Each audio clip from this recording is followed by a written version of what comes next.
चले, अब आज जो हम एक टॉपिक पढ़ने वाले हैं वो वेपर प्रेशर। तो वेपर प्रेशर से पहले मैं तुमको यहाँ पे कुछ चीजें बताना चाहता हूं जिसको तुम्हें समझना होगा। एक गैस और एक टर्म आती है वेपर। तुमने 11th क्लास में केमिस्ट्री फिजिक्स में या बचपन से ये नाम सुना होता है, गैस एंड वेपर। तो गैस और वेपर में क्या अंतर है? Vapour is that which can be converted into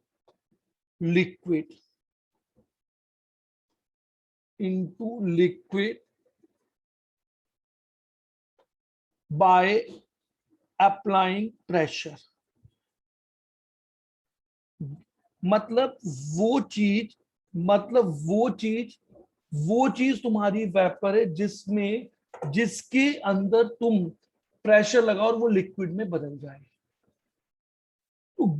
तो हर गैस के लिए, for every gas there is a temperature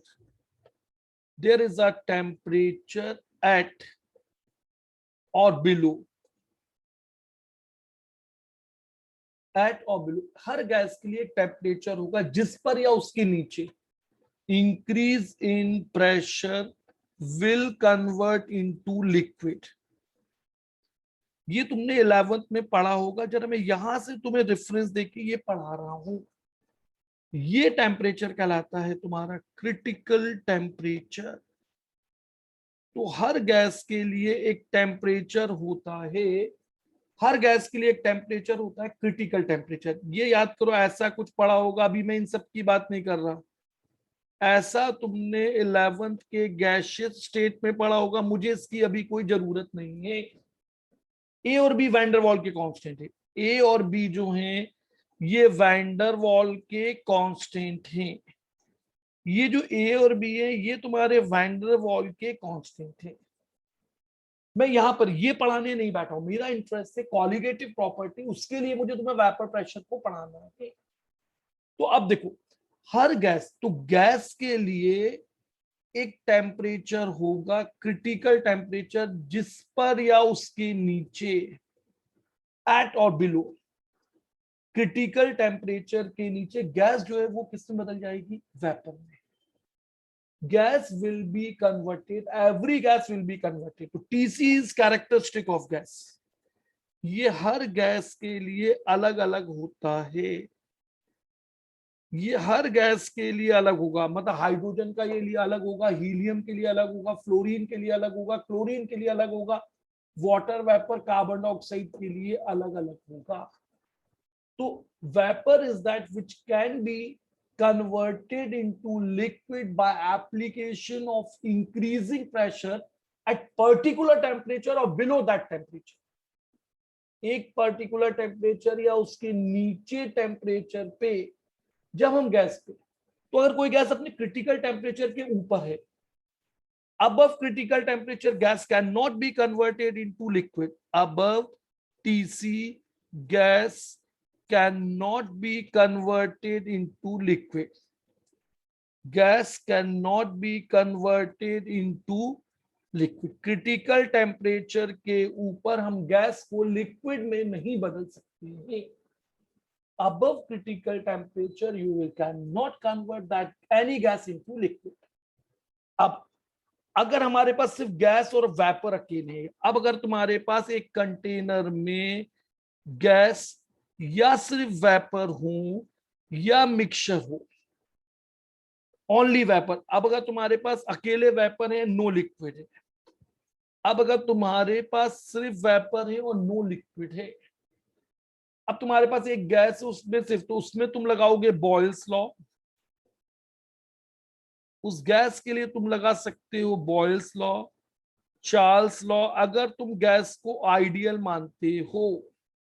अब अगर तुम इनको आइडियल मानते हो, गैस को अगर तुम आइडियल मानते हो, तो तुम इन पे बॉयल्स लॉ, चार्ल्स लॉ, वो गैड्रो लॉ, अभी मैं लॉ नहीं पढ़ा रहा, मुझे लॉज में इंटरेस्ट नहीं है, और डॉल्टन लॉ, तुम इनके लिए इन लॉज का उपयोग कर सकते हो।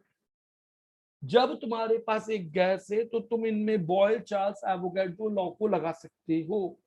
Pressure is inversely proportional to volume at constant temperature.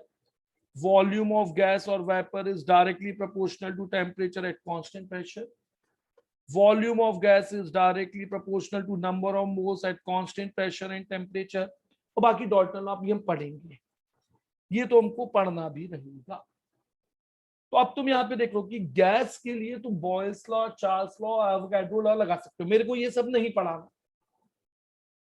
अब एक चीज तुमने साथ साथ ले ली। अब अगर तुमने एक लिक्विड को एक कंटेनर में साथ साथ ले लिया, अब तुम यहां पे देखो, अब तुमने यहां पर एक लिक्विड को रखा है, तुमने यहां पर एक लिक्विड को भर के रखा हुआ है, तुमने यहां पर एक लिक्विड को भर के रखा हुआ है। अब इस लिक्विड में जो अंदर वाले मॉलिक्यूल हैं, जो लिक्विड के अंदर वाले मॉलिक्यूल हैं, वो सब की सब, अब तुमको देखो यहां पर जो एक मॉलिक्यूल है वो बैलेंस है, उस पे हर तरफ से बराबर बराबर फोर्स लग रहा है। पर जो मॉलिक्यूल सरफेस पर है, जो लिक्विड का मॉलिक्यूल सरफेस पर है, वो अनबैलेंस्ड है। जो लिक्विड का मॉलिक्यूल है वो सरफेस पे है। अब ये यहां से क्या करेगा, ये अनबैलेंस्ड है, ये जो मॉलिक्यूल है ये अनबैलेंस्ड है, ये जो मॉलिक्यूल है ये अनबैलेंस है। तो ये अनबैलेंस होने के कारण क्या करेगा, एस्केप, देयरफॉर कैन एस्केप। अब ये यहां से दूर चला जाएगा, ये मॉलिक्यूल यहां से एस्केप करके इधर चला गया है, ये मॉलिक्यूल। अब तुमने इसको कवर कर दिया, अब तुमने इस पे एक कवर लगा दिया है, तो तुम्हारे जो लिक्विड का मॉलिक्यूल था वो एस्केप करके बाहर चला गया। ये मॉलिक्यूल यहाँ पे किसके फॉर्म में आ गया है, वेपर के फॉर्म में आ गया है। ये मॉलिक्यूल यहाँ पर वेपर के फॉर्म में आ गया है। अब ये जो वेपर के फॉर्म में, ये इधर पर स्ट्राइक कर रहा है, ये इधर पर स्ट्राइक कर रहा है, ये इधर पे स्ट्राइक कर रहा है, ये इधर पे, हर तरफ ये स्ट्राइक कर रहा है। तो अब जब liquid, when liquid and vapour are in equilibrium, अब देखो जब लिक्विड और वेपर एक इक्विलिब्रियम में है, जब लिक्विड और वेपर एक इक्विलिब्रियम में है, इनिशियली तो क्या हुआ, वेपर बन रहे थे, इनिशियली यहां पर वेपर बन रहे थे। देखो ये क्या हुआ, इनिशियली यहां से वेपर बनने शुरू हुए। अब यहां पर देखो वेपोराइजेशन हुआ, वेपर का बनना यहाँ पे शुरू होता चला गया, लिक्विड के अंदर, लिक्विड के अंदर वेपर बनते गए। अब तुम्हारे पास क्या हुआ, वेपर और लिक्विड जब दोनों इक्विलिब्रियम में पहुंच गए, when liquid and vapour in equilibrium, then pressure exerted by vapors, pressure exerted by vapors। अब तुमको यहां पे समझना है, pressure exerted by vapors on its liquid surface is, pressure exerted by vapor on liquid surface is called vapor pressure। जब liquid, जब एक liquid और उनके वेपर्स, जब एक लिक्विड और उनके वेपर्स, जब एक लिक्विड और उनके वेपर इक्विलिब्रियम में है, उस समय वो जो यहां पर प्रेशर लगा रहे हैं, यहां पर जो तुम देख रहे हो प्रेशर लग रहा है, प्रेशर हर तरफ सेम होगा, वॉल्स पे भी सेम होगा, कंटेनर के ऊपर वाले हिस्से में भी सेम होगा, पूरी बाउंड्री पे प्रेशर यूनिफॉर्म आया। पर जो प्रेशर उसने नीचे लगाया, सेम वही प्रेशर, इस प्रेशर को तुम बोलोगे वेपर का प्रेशर, इस प्रेशर को तुम यहां पर बोलोगे वेपर का प्रेशर, इस प्रेशर को तुम बोलोगे वेपर प्रेशर। ये जो वेपर प्रेशर है, अब तुमको यहां पे ध्यान रखना है, ये जो तुमने बात कर ली वेपर प्रेशर की, ये जो वेपर प्रेशर है, this does not depend on the shape and size of vapour.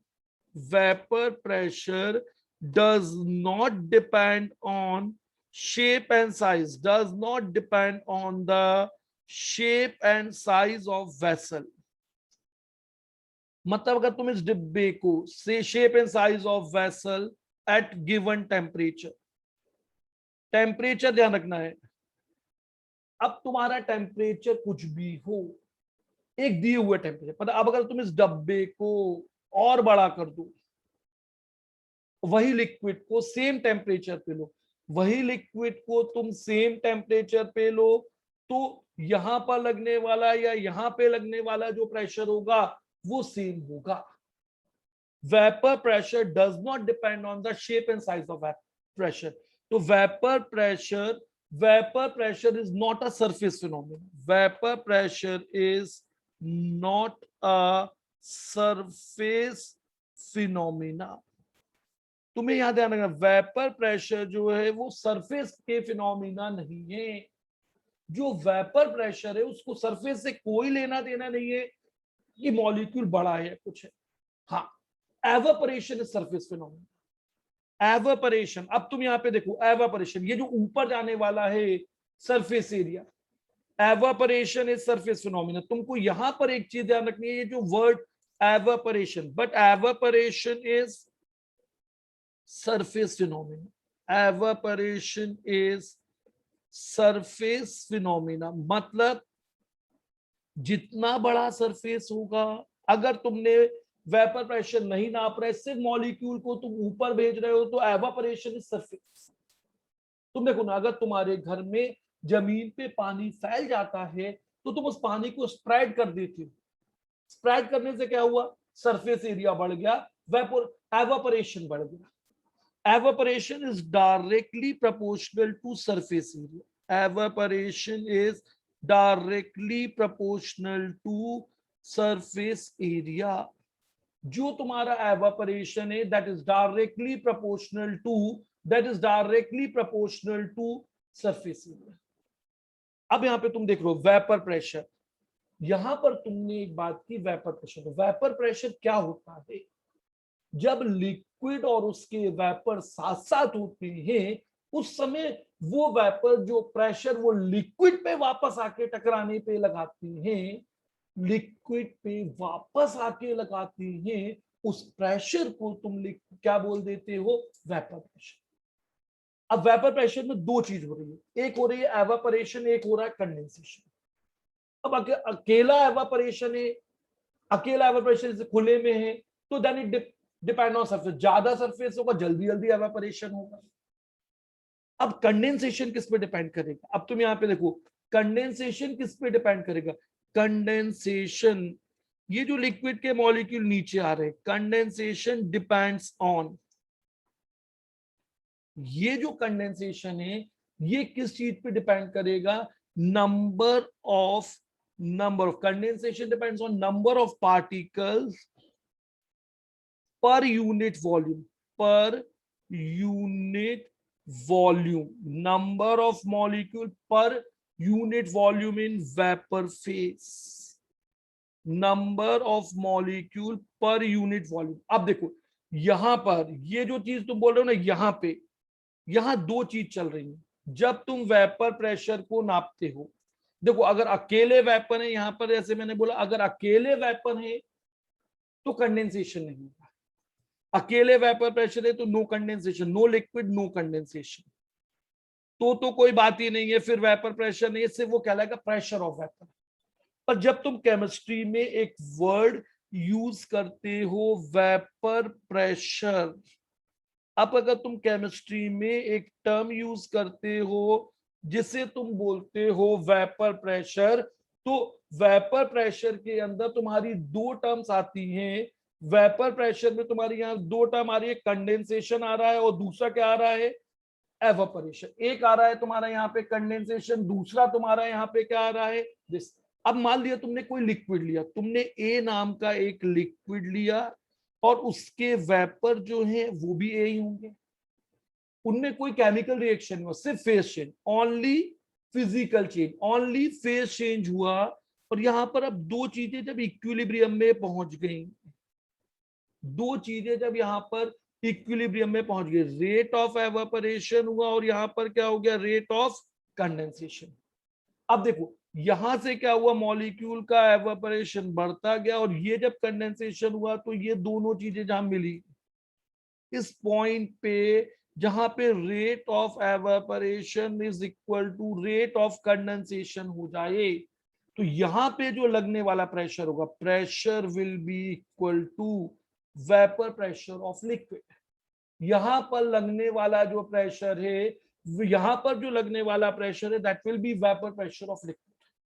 अब इस रिवर्सिबल रिएक्शन के लिए तुमने 11th क्लास में सीखा होगा, इस रिवर्सिबल इक्वेशन के लिए अगर मैं इक्विलिब्रियम कांस्टेंट Kp को निकालता हूं तो Kp will be equal to pressure of A in vapour phase.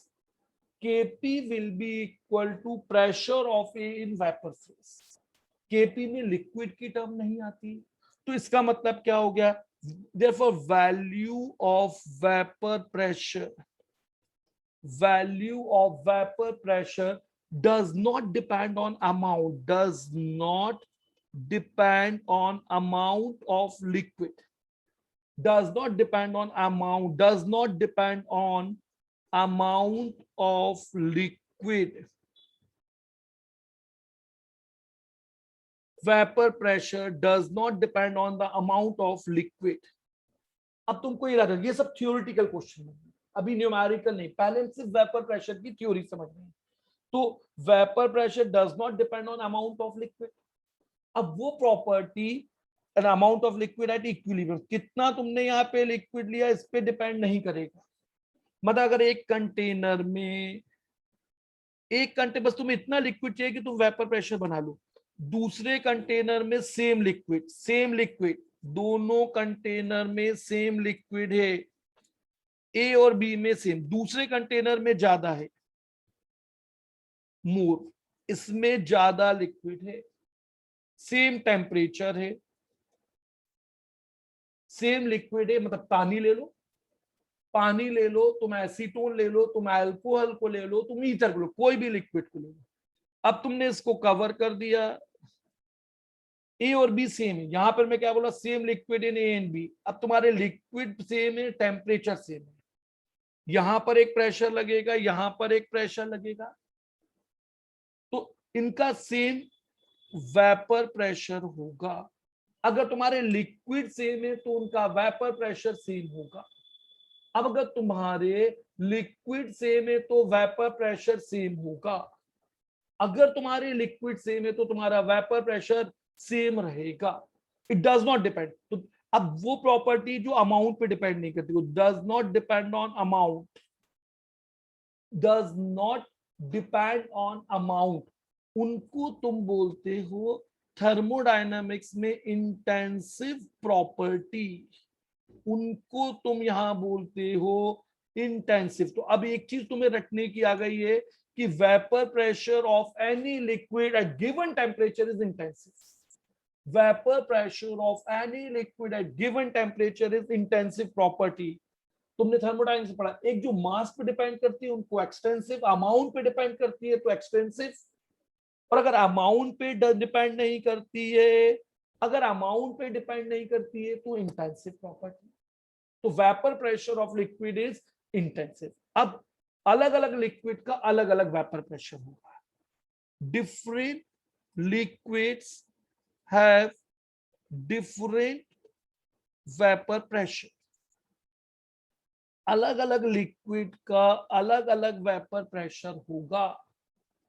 अब अलग अलग वेपर प्रेशर होगा, अब ये जो वेपर प्रेशर है ये किस पे डिपेंड कर रहा है, अगर मोर वेपर प्रेशर, अगर हम बोलेंगे more vapour pressure at given temperature, दो अलग अलग लिक्विड लिए, एक का वेपर प्रेशर ज्यादा है, दूसरे का वेपर प्रेशर कम है, more vapour pressure at given temperature implies more volatile liquid. अगर वेपर प्रेशर लिक्विड का ज्यादा है तो इसका मतलब तुम्हारा लिक्विड ज्यादा वोलेटाइल है, तुम्हारा लिक्विड ज्यादा वोलेटाइल है। अब अगर लिक्विड ज्यादा वोलेटाइल है तो इससे दो चीजें तुम्हें पता लगेंगी, इससे तुम्हें यहाँ पे दो चीजें पता लगेंगी। अगर कोई लिक्विड ज्यादा वोलेटाइल, जैसे तुम देखते हो पेट्रोल, अगर तुम बॉटल में पेट्रोल लाते हो खुला छोड़ दो तो अपने आप उड़ जाता है। तुम्हारा एसीटोन अगर खुला छूट जाए तो वो उड़ जाता है। तुम्हारा ईथर अगर खुला छूट जाए तो उड़ जाता है। वाटर धीरे धीरे एवापोरेट होता है। अभी वह खुला, मरकरी लिक्विड है वो नहीं होता है। तो अगर मोर वोलेटाइल होगा तो उसका लेस बॉइलिंग पॉइंट होगा। अगर मोर वोलेटाइल होगा तो लेस बॉइलिंग पॉइंट होगा। अगर एक लिक्विड ज्यादा वोलेटाइल है तो उसका बॉइलिंग पॉइंट कम है। अब मोर वोलेटाइल है इसका मतलब मोर interparticle force of attraction in more interparticle force of attraction in liquid। उसके मॉलिक्यूल्स जिनसे वो बना हुआ है उनके बीच में फोर्स ऑफ अट्रैक्शन ज्यादा होगा। अगर एक लिक्विड वोलेटाइल है तो वो जिनसे बना हुआ है उनमें फोर्स ऑफ अट्रैक्शन ज्यादा होगा। अब अगर तुम जैसे कि यहाँ पे वाटर लिक्विड लो तो वाटर लिक्विड के अंदर हाइड्रोजन बॉन्डिंग है। वाटर लिक्विड के अंदर स्ट्रॉन्ग हाइड्रोजन बॉन्डिंग है। अब अगर तुम यहाँ पे अल्कोहल लाते हो तो अल्कोहल के अंदर भी स्ट्रॉन्ग हाइड्रोजन बॉन्डिंग है।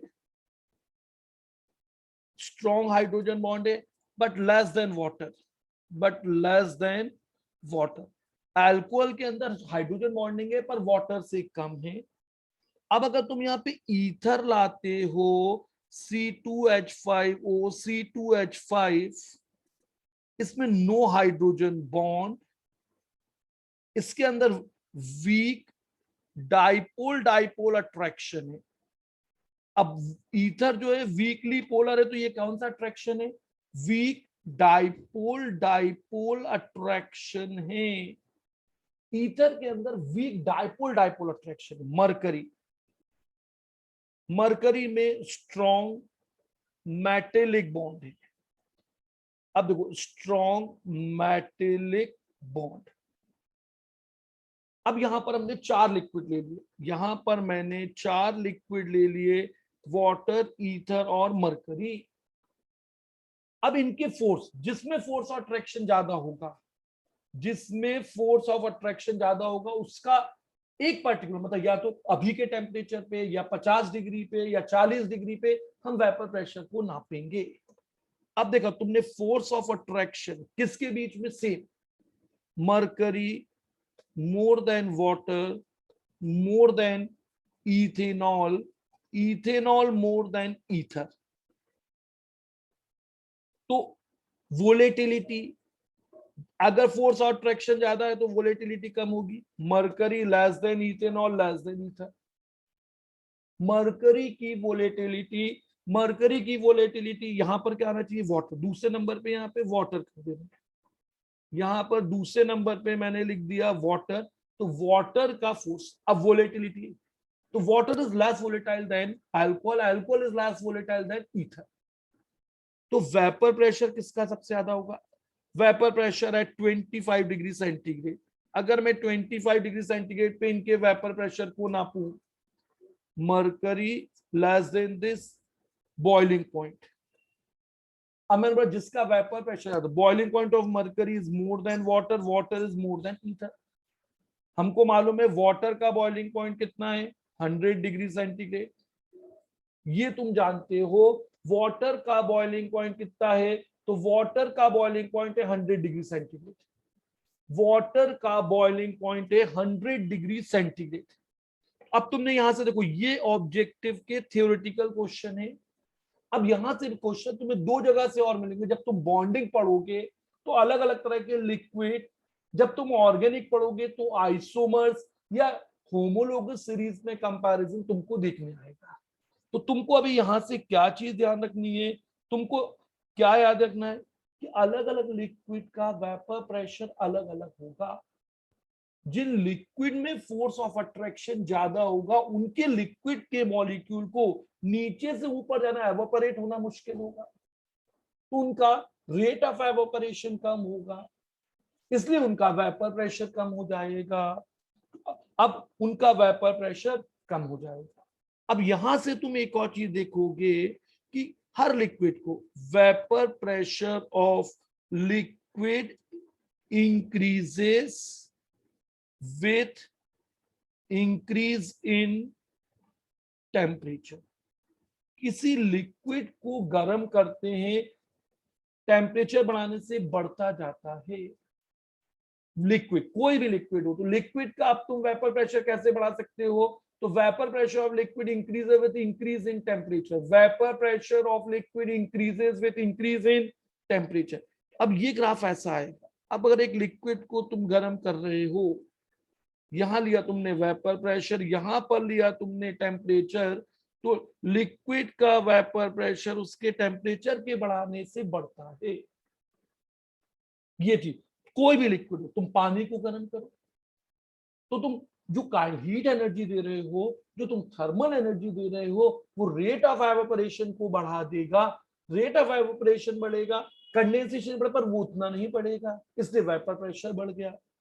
इसलिए तुम्हारा वेपर प्रेशर बढ़ गया, इसलिए तुम्हारा वेपर प्रेशर बढ़ गया। वेपर प्रेशर, अब vapour pressure temperature dependency is given by, vapour pressure की temperature dependency is given by Clausius Clapeyron equation. तुम याद करो, अपने थर्मोडायनामिक्स में से डिराइव किया है इस इक्वेशन को। थर्मोडायनामिक्स में अपन ने डिराइव किया हुआ है। तुमने थर्मोडायनामिक्स में इसे डिराइव किया हुआ है कि वेपर प्रेशर इंक्रीजेस, तो ये क्या होता है 2.303 लॉग P2 अपॉन P1। अब यहाँ पे P2 P1 क्या है? P2 is vapor pressure at temperature T2, P1 is vapor pressure at temperature T1।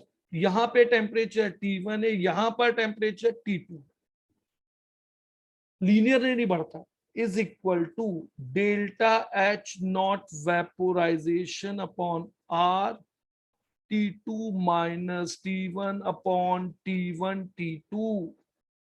इस क्लैसियस-क्लैपेरॉन इक्वेशन से, इस क्लैसियस-क्लैपेरॉन इक्वेशन से तुम इसकी टेम्परेचर, मैंने यहाँ पे डिराइव नहीं कर रहा हूं, इसका डेरिवेशन हम पढ़ चुके हैं, तो इसकी टेम्परेचर डिपेंडेंसी तुम यहाँ पे किससे देते हो? Temperature dependency is given by Clausius Clapeyron. अब ये फॉर्मूला तुमको अभी याद कर लेना, हम इस पे यहां तो कोई क्वेश्चन सॉल्व नहीं करेंगे, इसके लिए तुमको थर्मोडायनामिक्स में ही जाके पढ़ना पड़ेगा। जब मैं थर्मो पढ़ा रहा था, यहाँ का लेक्चर देख लो, तुम्हें क्लैसियस-क्लैपेरॉन मिल जाएगा, क्योंकि अगर मैं अभी इनको पढ़ाने लगा तो टॉपिक कंप्लीट ही नहीं हो पाएगा। तो क्लैसियस-क्लैपेरॉन इक्वेशन से टेम्परेचर डिपेंडेंसी को देती है। अब यहाँ पे चौथा पॉइंट आया, बॉइलिंग पॉइंट। भाई सोचो, क्या हम टेम्परेचर बढ़ाएंगे तो क्या वो हमेशा बढ़ता ही जाएगा? तो boiling point is a temperature at which vapor pressure will be equal to P external। Boiling point एक ऐसा टेम्परेचर है जब अंदर के वेपर प्रेशर, जब अंदर से लगने वाला वेपर प्रेशर, जब अंदर से लगने वाला प्रेशर बाहर के प्रेशर के बराबर होता है। अंदर का प्रेशर, वेपर प्रेशर कौन सा प्रेशर है तुम्हारा? इंटरनल प्रेशर, क्योंकि लिक्विड तो अंदर रखा हुआ है, लिक्विड तो अंदर रखा है, लिक्विड तो अंदर रखा है। अब देखो, अगर एक्सटर्नल प्रेशर 1 एटमॉस्फेयर है, अगर एक्सटर्नल प्रेशर 1 एटमॉस्फेयर है, तो तुम इसे बोलोगे नॉर्मल बॉइलिंग पॉइंट। अब इसे तुम क्या बोलोगे? Normal boiling point. और अगर तुम्हारा एक्सटर्नल प्रेशर, अगर तुम्हारा स्टैंडर्ड प्रेशर 1 बार है, अगर ये 1 बार है, तो तुम इसे बोलोगे standard boiling point, standard boiling point. तो अब तुम याद देखो, अगर तुम बाहर का प्रेशर बदल दोगे तो तुम्हारा बॉइलिंग पॉइंट भी बदल जाएगा। तो अगर तुम देखते हो इस इक्वेशन से, माउंट एवरेस्ट पे जहां बाहर का प्रेशर P एक्सटर्नल 0.5 एटमॉस्फेयर है, वहां वाटर का बॉइलिंग पॉइंट, ये तुम्हें याद नहीं करना है, वाटर का बॉइलिंग पॉइंट अप्रोक्सीमेटली 82 डिग्री आ जाता है। तो बाहर का प्रेशर कम कर दोगे तो बॉइलिंग पॉइंट कम हो जाएगा, बाहर का प्रेशर बढ़ा दोगे तो बॉइलिंग पॉइंट बढ़ जाएगा। तो अब तुम यहां से एक और चीज देखो, अगर तुम यहाँ इक्विलिब्रियम लगाओ, तुमने ए लिक्विड लिया था और तुमने यहां पर क्या ले लिया, ए वेपर। ये रिएक्शन हमेशा, evaporation is always, vaporisation is always कैसा है, एंडोथर्मिक। तो एंडोथर्मिक रिएक्शन में टेम्परेचर के बढ़ाने से वेपर्स बढ़ेंगे, टेम्परेचर के बढ़ाने से वेपर प्रेशर बढ़ेगा, क्योंकि Kp is equal to P of A vapour. तो तुम्हारा इक्विलिब्रियम कांस्टेंट बढ़ जाएगा, तो तुम्हारा इक्विलिब्रियम कांस्टेंट बढ़ जाएगा, तो तुम इसे क्लैसियस क्लैपेरॉन इक्वेशन से निकाल सकते हो। अब देखो, तुम इसे क्लैसियस क्लैपेरॉन इक्वेशन से निकाल सकते हो। तो बॉइलिंग पॉइंट वो टेम्परेचर है जब अंदर का प्रेशर, मतलब वेपर प्रेशर जो है वो पी एक्सटर्नल के बराबर हो जाए। तो यहाँ पे जो ये 4 पॉइंट थे अभी तक, इनसे इनसे तुम्हें अभी कोई ऐसा क्वेश्चन नहीं मिलना। अब तेरा 5वां पॉइंट देखो, जो तुम्हारे बहुत काम का है, कि क्या होगा एक लिक्विड में मिलाए। तुमको पहले यहां से समझ लेना है, अगर एक लिक्विड में एक सॉलिड को, लिक्विड प्लस सॉलिड घुल गया, इफ ये सॉलिड डिसॉल्व हो गया, तब तो ये बना लेगा सॉल्यूशन। अब ये लिक्विड कहलाएगा सॉल्वेंट, मैं तुमको बताता हूं। तो vapour pressure of solution is always less than vapour pressure of solvent. ऐसा क्यों हुआ ये भी मैं तुमको बताऊंगा। ये एक रूल है कि सॉल्यूशन का वेपर प्रेशर हमेशा प्योर सॉल्वेंट के वेपर प्रेशर से कम होता है। सॉल्यूशन का वेपर प्रेशर हमेशा, अब तुम यहां पर ये मान रहे हो कि ये जो सॉलिड तुमने डिसॉल्व किया ये नॉन वोलेटाइल है। तुम यहां पर एक और चीज मान रहे हो कि ये जो सॉलिड तुमने दिया इसके कारण कोई वेपर नहीं बन रहा है, और अगर बन भी रहे हैं तो वो नेग्लिजिबल नहीं बन रहे या नेग्लिजिबल है। अब यहां पर तुम एक चीज ध्यान रखो, अगर एक लिक्विड में दूसरा लिक्विड मिला दो, एक लिक्विड में दूसरा कोई लिक्विड मिला दो, डिफरेंट कोई दूसरा लिक्विड मिला दो, एक लिक्विड में तुम दूसरा कोई लिक्विड मिला दो, तो तुम्हारा वेपर प्रेशर, अब देखो यहां पर जो वेपर प्रेशर है कम भी हो सकता है, ज्यादा भी हो सकता है, कम भी हो सकता है या ज्यादा भी हो सकता है। अब डिपेंड करेगा कि क्या वो मिल रहे हैं या नहीं, ये हम अलग से पढ़ेंगे। जब तुम दो लिक्विड को मिलाते हो तो यहां पर 3 केस बनते हैं, क्या वो एक दूसरे में मिल रहे हैं या नहीं मिल रहे। जैसे पानी होते तो वो नहीं मिल रहे, पानी और अल्कोहल वो मिल रहे हैं, बेंजीन और टॉलिन वो मिल रहे हैं, एसीटोन और अमाइन मिल रहे हैं।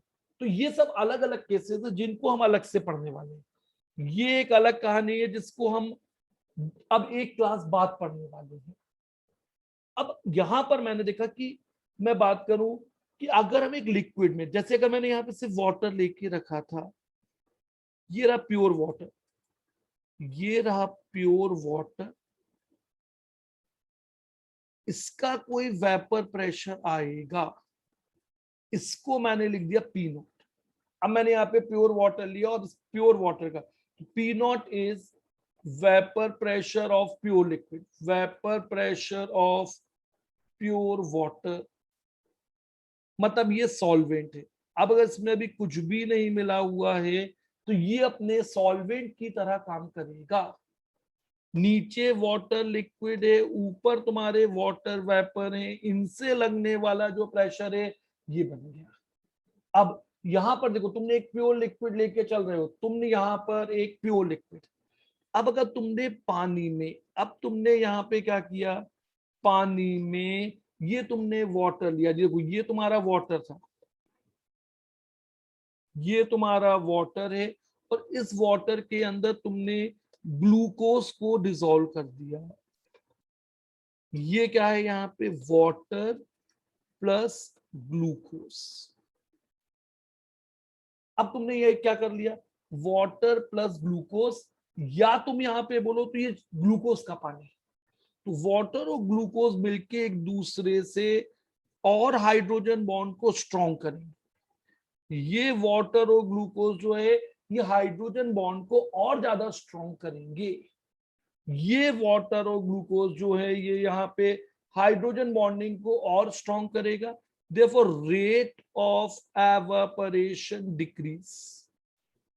अब तुमको यहां समझना है, यहां से सिर्फ पानी ऊपर जाने वाला है, यहां से सिर्फ पानी ऊपर जाने वाला है। ये बन गया H2O के vapour and no vapour of glucose, no vapour of glucose, क्योंकि ग्लूकोज कैसा है, नॉन वोलेटाइल। यहाँ पे ग्लूकोज जो है वो वोलेटाइल नहीं है, तो उसके कोई वेपर नहीं बन गए। तो रेट ऑफ एवापोरेशन तो कम हो गया, कंडेंसेशन पे कोई फर्क नहीं पड़ रहा। नो डाउट थोड़े से मॉलिक्यूल कम होंगे तो कंडेंसेशन पे यहाँ कोई फर्क नहीं पड़ रहा है, कंडेंसेशन पे यहाँ कोई फर्क नहीं पड़ रहा। तो अब इससे क्या हो गया, as a result vapour pressure of glucose solution is less than vapor pressure of pure water. जब मैंने वाटर बोला तो प्योर वाटर। अब मैं इसके वेपर प्रेशर को, ये जो लगा है सोल्यूशन से जो लगा है उसको लिख दिया मैंने पीएस, सोल्यूशन से जो लगा है मैंने उसे लिख दिया पीएस। तो PS is less than P not. दोनों का सेम टेम्परेचर होगा, ये ध्यान रखना, दोनों आइसोथर्मल है, दोनों का सेम टेम्परेचर है। मतलब इस प्योर वाटर के लिए भी सेम टेम्परेचर है, ग्लूकोज वाटर के लिए भी सेम टेम्परेचर है। तो ये यहां पर सिर्फ जो H2O के वेपर से वो संख्या कम हो जाएगी। तो ये बन गया तुम्हारा सोल्यूशन, ये जो चीज है तुम्हारी सोल्यूशन। अब अगर इसी तरह से तुम पानी में नमक को डाल दो, अब तुमको यहाँ पे ध्यान रखना है, तुमने वाटर के अंदर यू एडेड वाटर, अब तुम्हारे पास यहाँ पे देखो वाटर है, अब तुमने इस वाटर के अंदर, अब तुम इस वाटर के अंदर क्या डिसॉल्व कर रहे हो, NaCl, सॉल्ट। ये आया सोडियम आयन, ये आया chloride ion, sodium ion, water. अब देखो जब तुमने इसे डिसॉल्व किया तो सोडियम आयन के पास एक वाटर की शीट बनेगी, क्लोराइड आयन के पास एक वाटर की शीट बनेगी, इनमें एक अट्रैक्शन होगा जिसे तुम बोलते हो आयन डाइपोल अट्रैक्शन। अब ये बन गया आयन डाइपोल अट्रैक्शन किनके बीच में, पानी के आयन, एक कैटायन एनायन मतलब सॉल्ट के और इनके बीच, ये स्ट्रॉन्ग है, दिस इज स्ट्रॉन्ग। अब लिक्विड में फोर्स ऑफ अट्रैक्शन बढ़ गया, तो this is strong, therefore rate of evaporation decrease. इस चीज को तुम बोलते हो सॉल्वेशन, इस चीज को तुम बोलते हो सॉल्वेशन। और अगर ये वाटर है तो तुम इसे बोलते हो हाइड्रेशन, अगर ये वाटर है तो तुम बोलते हो हाइड्रेशन। अब अगर तुम्हारा रेट ऑफ एवापोरेशन कम हो गया तो यहां पर तो सिर्फ वाटर के मॉलिक्यूल हैं, यहां पर लगने वाला प्रेशर कहलाएगा पीएस, कोई भी सोल्यूशन। तो vapour pressure of salt water, vapour pressure of salt water is less than the vapour pressure of water. यहां तुमने लिखा PS is less than P not. अब हमारी ऑब्जर्वेशन है कि हमेशा हमेशा सोल्यूशन का वेपर प्रेशर प्योर सॉल्वेंट के वेपर प्रेशर से कम होता है।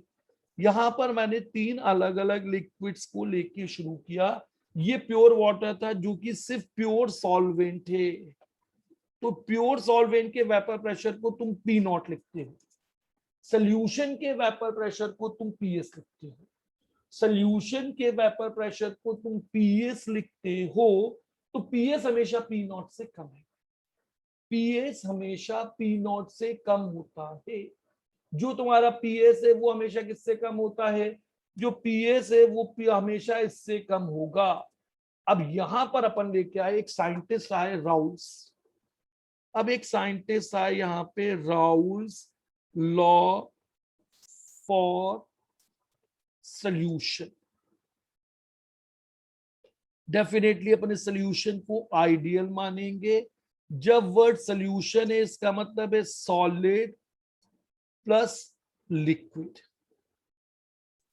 राउल्स लॉ जो है वो सॉलिड और लिक्विड दोनों के मिक्सचर को, तो सॉलिड प्लस लिक्विड मिलके अपने को यहाँ पे क्या चीज बना रहा है, सॉल्यूशन। अब तुम देखो, सॉलिड के लिए तुम लिखोगे 1, लिक्विड जो इसके अंदर है वो लिखोगे 2, सॉल्यूशन के लिए तुम कुछ नहीं लिखोगे, या तुम लिख दोगे नीचे S।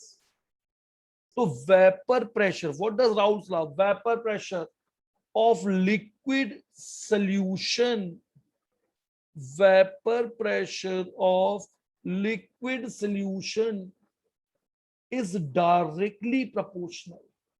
Vapor pressure of liquid solution is directly proportional to, तुम्हें एक तो स्टेटमेंट याद करना है बस, सारे न्यूमेरिकल यही स्टेटमेंट है। Vapor pressure of liquid solution is directly proportional to mole fraction of solvent is directly proportional to mole fraction of solvent in liquid solution। Numerical बहुत आसान है, बस तुम यहाँ पे देखते चलो। vapor pressure of liquid solution is directly proportional to mole fraction of solvent in liquid solution is directly proportional। This is very very important, very very important। सारे न्यूमेरिकल यहीं से बनने हैं, कुछ भी इसके अलावा अब याद नहीं करना है।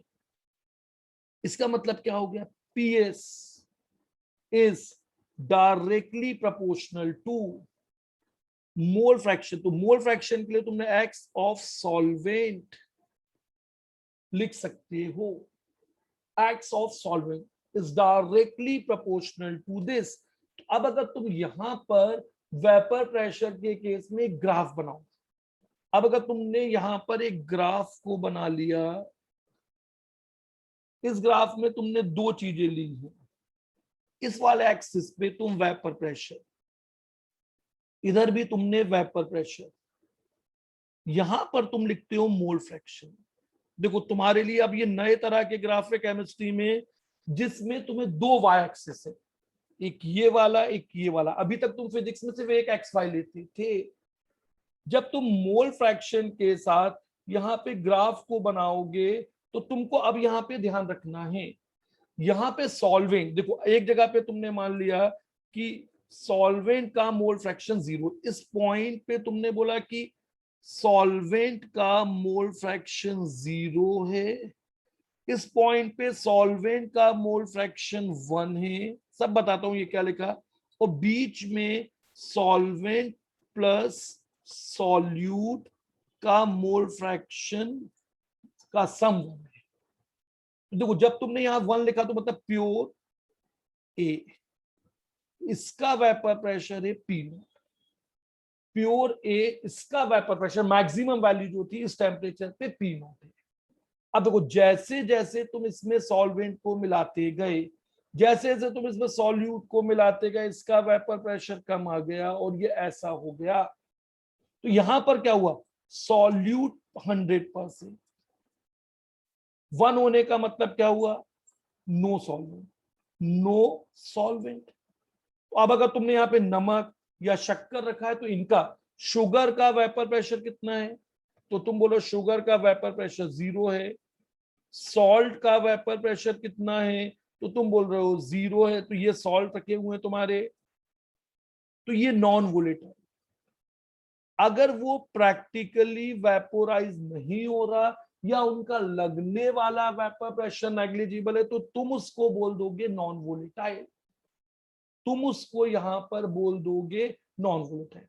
अब इस प्रोपोर्शनलिटी को दूर करने के लिए तुमने यहां से लिखा, इस प्रोपोर्शनलिटी को दूर करने के लिए तुम लिखा PS is equal to P not into, अब सॉल्वेंट है तो you right it as X2। देखो तुमको मैंने बताया था 1 फॉर सॉल्यूट, 2 फॉर सॉल्वेंट। तुम एक नंबर लिखते हो सॉल्यूट के लिए और 2 नंबर तुमने लिखा सॉल्वेंट, तो तुमने एक्स सॉल्वेंट को, सो देयरफॉर तुमने जो एक्स ऑफ सॉल्वेंट आया तुमने इस चीज को X2 लिख दिया है। और यहां पे जो पी नॉट है, पी नॉट जो है वो that is vapour pressure of, where P not is, ये जो पी नॉट है that will be vapour pressure of pure liquid. जो पी नॉट है दैट इज प्योर लिक्विड, मतलब जब सिर्फ अकेला वाटर था। तुम देखो अकेला वाटर था तो तुमने क्या बोला था वेपर प्रेशर, जब अकेला वाटर था तो तुमने बोला था कि भाई इसका वेपर प्रेशर पीओ। और अगर कोई सोल्यूशन है तो तुमने वेपर प्रेशर लिखा था PS। अगर कहीं भी सोल्यूशन है तो तुमने वेपर प्रेशर क्या लिख दिया था यहां पर PS। अब तुम इसे लिख दो PS is equal to P not 1 minus X1। ध्यान से देखना है, PS is equal to P not 1 minus X1 तुम लिख सकते हो। अब तुम इसे ऐसा भी लिख सकते हो PS is equal to P not minus P not X1 minus X1। अब तुम इसे ऐसा भी लिख सकते हो P not minus PS is equal to P not X1। अब पी नॉट माइनस इसको तुम चेंज करके क्या लिखोगे, बहुत ध्यान से देखो, P not minus PS upon P not is equal to X1, mathematically simplify. देखो एक स्टेटमेंट याद रखना है, vapour pressure of solution is directly proportional to mole fraction of solvent present in solution. अब देखो तुम यहां पे पी नॉट माइनस PS को पी नॉट माइनस PS, तुमको ये तो मालूम है पी नॉट PS से बड़ा है, ये कहलाएगा लोअरिंग ऑफ वेपर प्रेशर, ये कहलाएगा lowering of vapour pressure of solution, lowering of vapour pressure of solution, P not minus PS। और ये जो चीजें इसी को तुम डेल्टा P लिखते हो, क्या लिखते हो इसे तुम delta P। P not minus PS को तुमने change in pressure, change in pressure of solution लिखा है।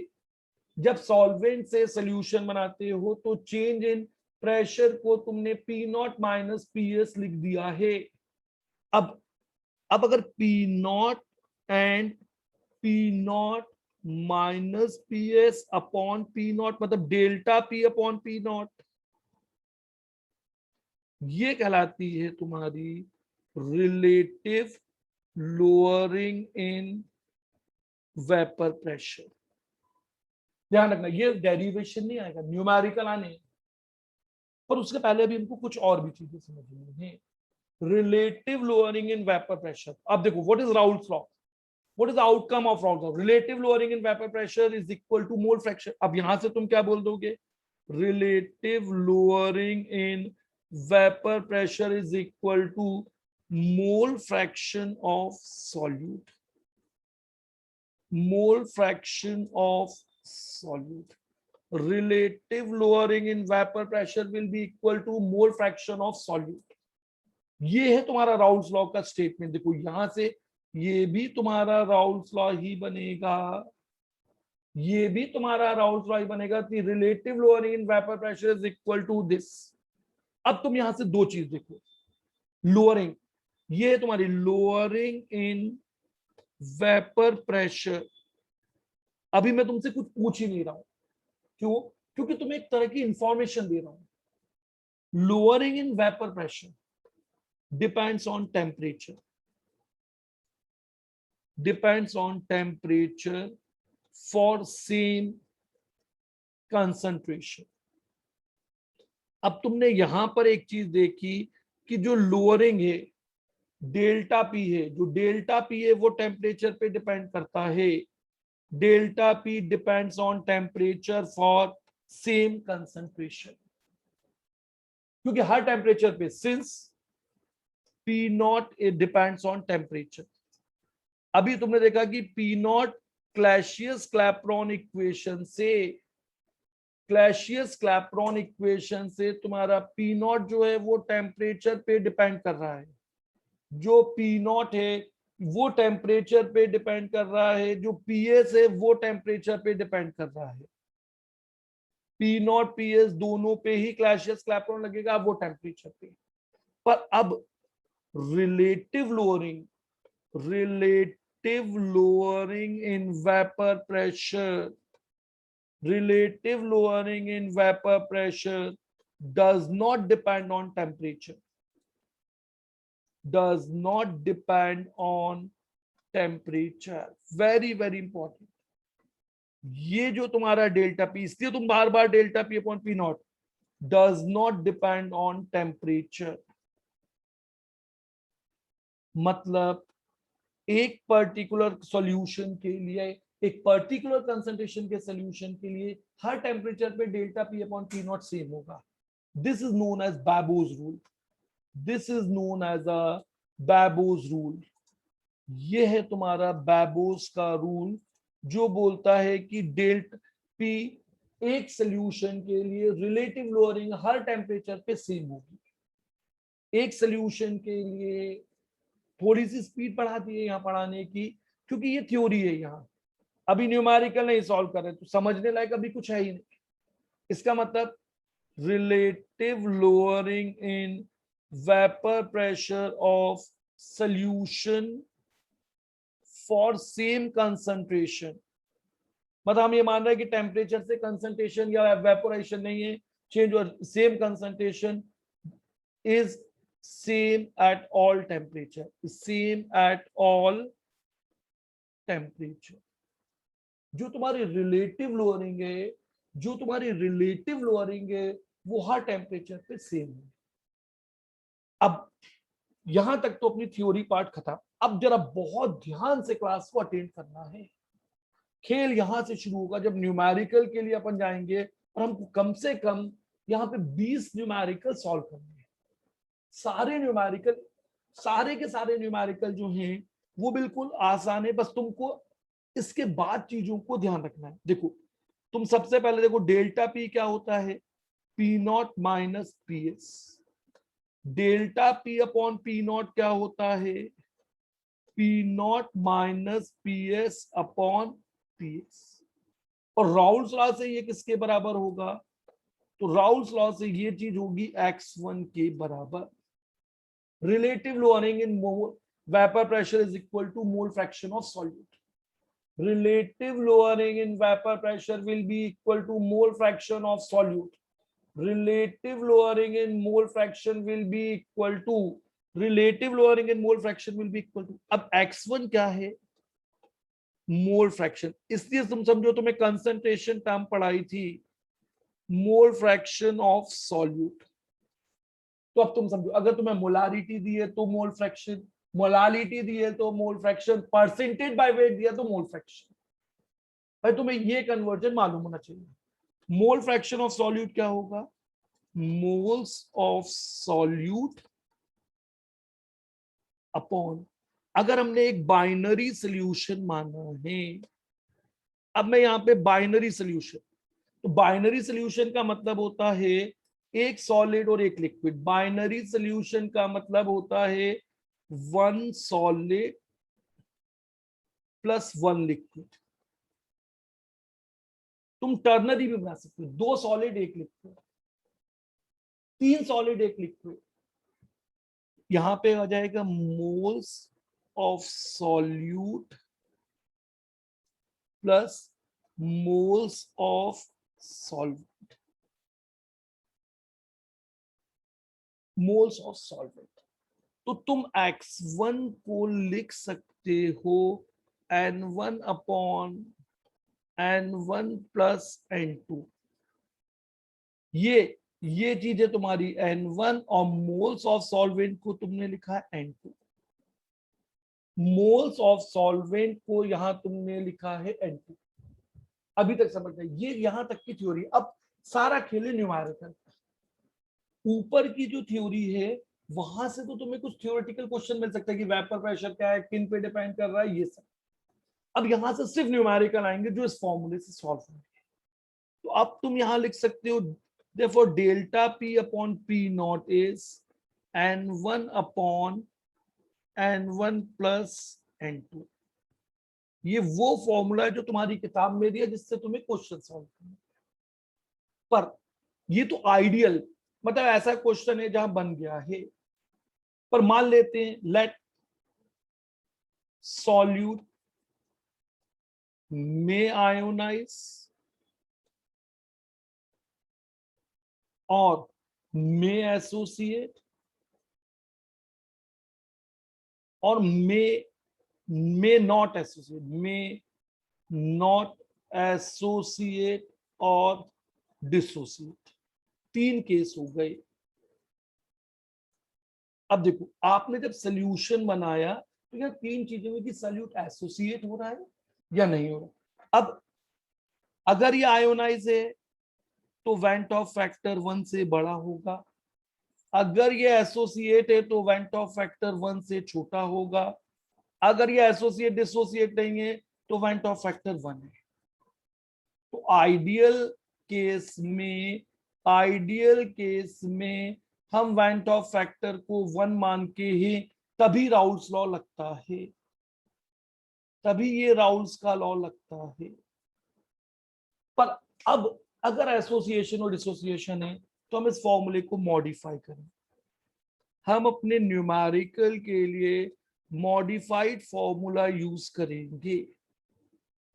We write moles of solute as N1 I1। तो अब तुमको पहले ही देख लेना है कि वेंट ऑफ फैक्टर क्या दिया हुआ है। आइडियल कंडीशन में राउंड्स लॉ तभी लगता है जब एसोसिएशन डिसोसिएशन नहीं है, मतलब वेंट ऑफ फैक्टर 1 है। अब इसी फॉर्मूले को फिर से लिखते, देखो अब मैंने इसी फॉर्मूले को फिर से लिख देना है, delta P upon P not. ध्यान से, तुम्हें ये क्लास के बाद इन चीजों को नोट डाउन करना होगा। तुम ऐसा नहीं कर सकते कि बैठ के सिर्फ सुनते जा रहे हो, नहीं भाई, तुम्हें लिखना पड़ेगा, तुम्हें फॉर्मूला समझना होगा। अब देखो, यहां पर मैंने इसको मॉडिफाई करके लिखा N1 I1,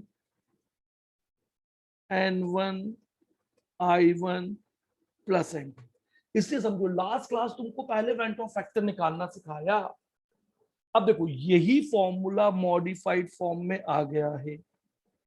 इसको तुम्हें ये कंडीशन ध्यान रखनी है कि क्या एसोसिएशन है, क्या डिसोसिएशन। अगर सॉल्यूट कोई सॉल्ट वाटर में गया तो वेंट ऑफ फैक्टर 1 से बड़ा होगा। अगर एसिड बेंजीन में गया तो वेंट ऑफ फैक्टर 1 से छोटा निकालना सिखाया था। अब नॉन इलेक्ट्रोलाइट है तो वेंट ऑफ फैक्टर 1 है, उसके लिए वेंट ऑफ फैक्टर कितना है, मैंने यहां पे बोला 1। अब तुम देखो, इस फॉर्मूले में calculation is difficult, calculation is difficult. Why it is difficult? भाई देखो, पहले फॉर्मूला बनाने, फिर हम क्वेश्चंस को सॉल्व करेंगे। कैलकुलेट क्वेश्चन अपन अगली क्लास में भी सॉल्व कर सकते हैं। आज थ्योरी बना लेते हैं, तुम्हें थोड़ा सा लोड पड़ जाने देते हैं। जब मैं नेक्स्ट क्लास परसों शाम को पढ़ाऊंगा तो वहां पर तुमको इसकी न्यूमेरिकल सॉल्व, अगली class will be a numerical solving class. तो तुम अपने पेन कॉपी लेना, मैं तुम्हें धीरे धीरे टाइम दूंगा। वहां पे 2 वे क्लास होगी, इंटरएक्टिव क्लास होगी। यहाँ कोई इंटरेक्शन हो ही नहीं सकता क्योंकि सब कुछ मुझे ही करना है।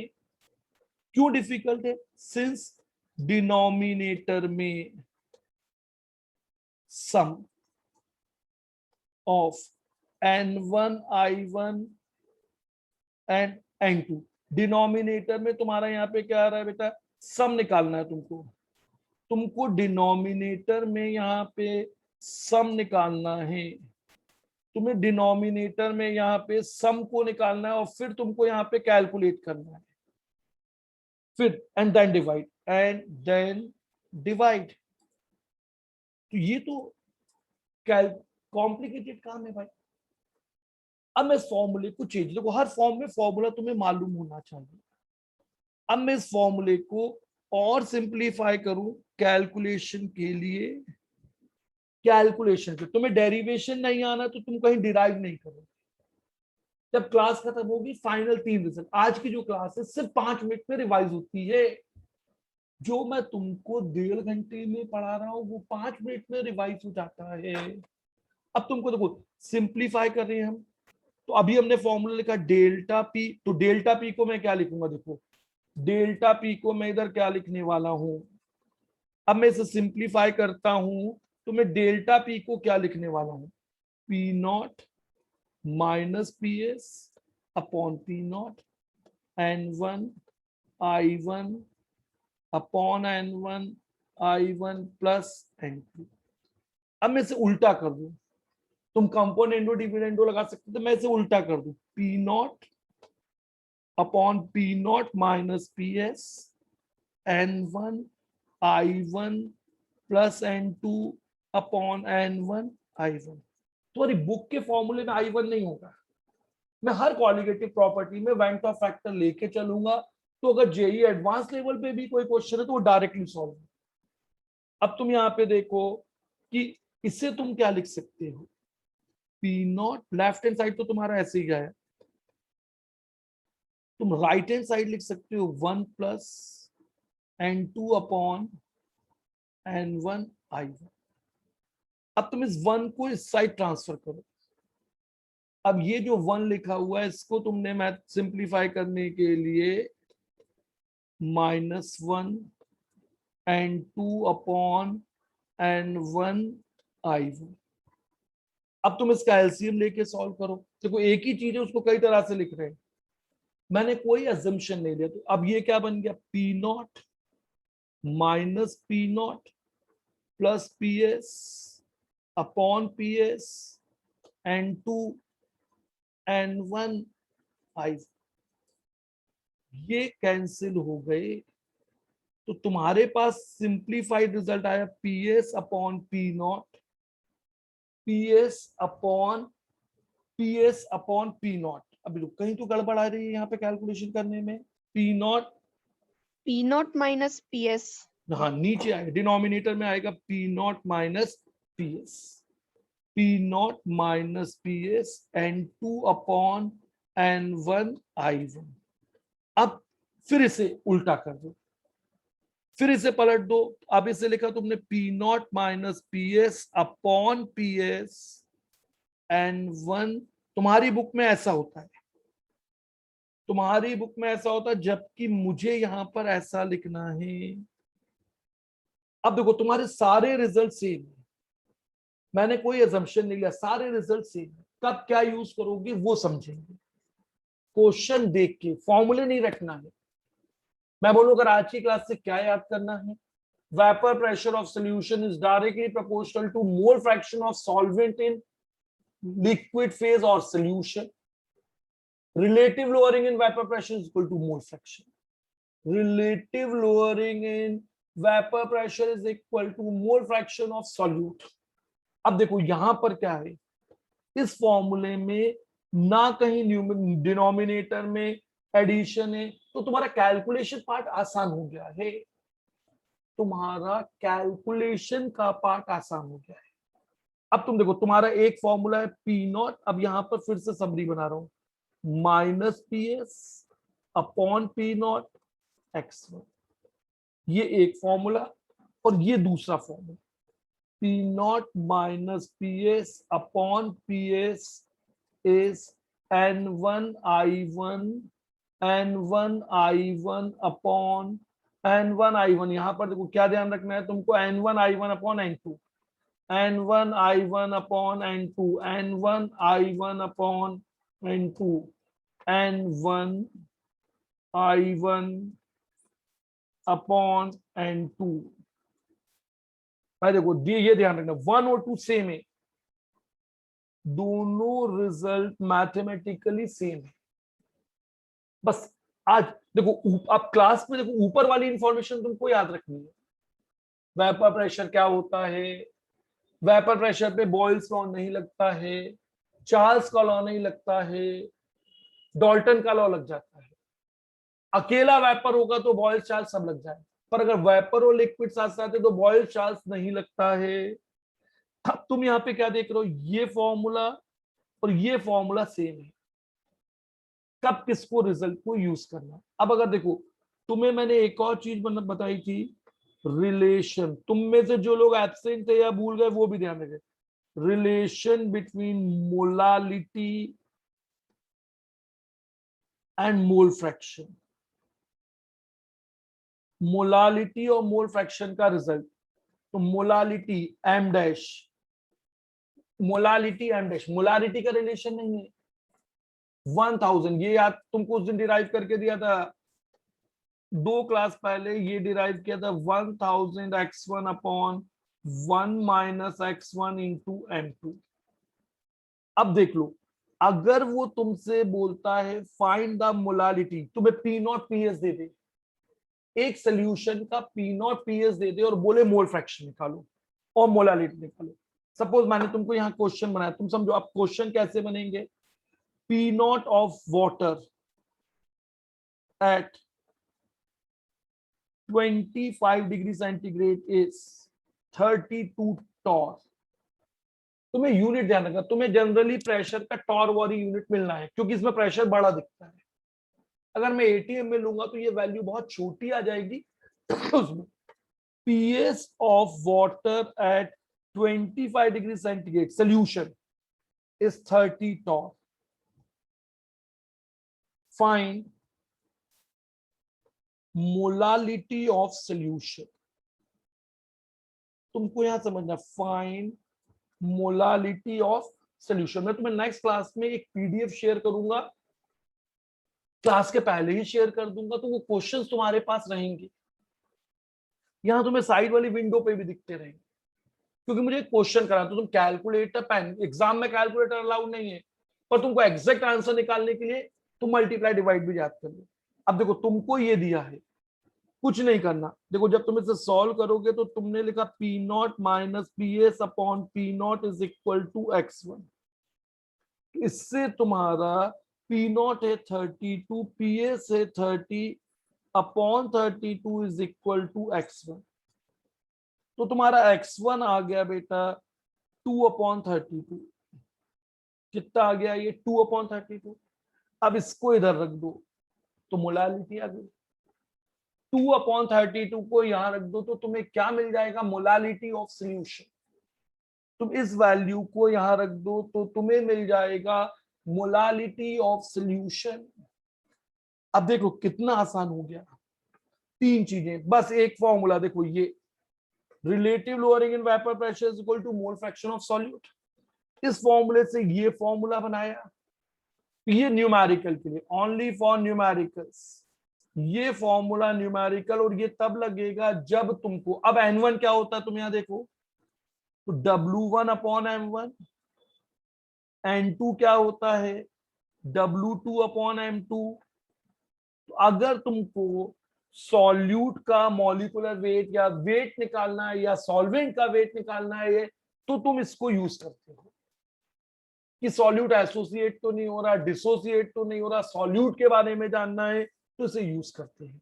तो अब देखो ये तो कॉलिगेटिव प्रॉपर्टीज किस लिए यूज होती है, hence colligative properties can be used, CP can be used to calculate molecular weight of solute। किसका मॉलिक्यूलर वेट निकालना है हमको, सॉल्यूट के मॉलिक्यूलर वेट को निकालने के लिए भी तुम कॉलिगेटिव प्रॉपर्टी का यूज करते हो क्योंकि इन फॉर्मूलाज में सॉल्यूट का मॉलिक्यूलर वेट आ जाता है। तो सिर्फ क्लास कितनी सी, ऊपर की थ्योरी और नीचे के ये 2 फॉर्मूले, ऊपर की थ्योरी और नीचे के ये 2 फॉर्मूले तुम्हें याद रखने हैं। मैं आज की क्लास को रोक रहा हूं, अब परसों जो क्लास होगी बेहद इंपॉर्टेंट है, टाइम पर क्लास के अंदर एंट्री लेनी है। और मेरा तुमसे वादा है, सोल्यूशन का जेई एडवांस का भी कभी कोई क्वेश्चन गलत नहीं हो क्योंकि ये बहुत आसान चैप्टर है, बहुत ही आसान चैप्टर है। सारी की सारी इंफॉर्मेशन जो होती है वो फॉर्मूले पर है। तुम अभी स्क्रीन पे जो देख रहे हो डेरिवेशन है, जो तुम स्क्रीन पे देखो तुम्हें ये फॉर्मूले, तो अभी तुमको मोलालिटी, अब अगर तुम्हें मोलालिटी और मोलारिटी का रिलेशन तो वो भी अपन ने निकाला है। अगर वो बोलता फाइंड मोलारिटी तो पहले तुम मोलालिटी निकालो, उससे तुम मोलारिटी को कैलकुलेट कर दो। अब तुम्हारे पास क्या क्या निकालने के लिए आ सकता है, या तो तुमको W1 निकालना आएगा, या M1 आएगा, या W2 आएगा, या मोलालिटी आएगी, या X1 आएगा, या PS आएगा, या P, कुछ दिया होगा, कुछ निकालना होगा। तो next class will be a doubt solving class. I hope तुम्हें क्लास समझ में आई होगी। यहां पर मैं क्लास को रोक रहा हूं। गुड नाइट, शब्बा खैर, अपना ध्यान रखना और क्लास को रिवाइज करना है। परसों हम शाम के वक्त मिल रहे हैं, टाइम पे क्लास में एंट्री ले लेनी है तुमको। Yes, sir. Yes, sir.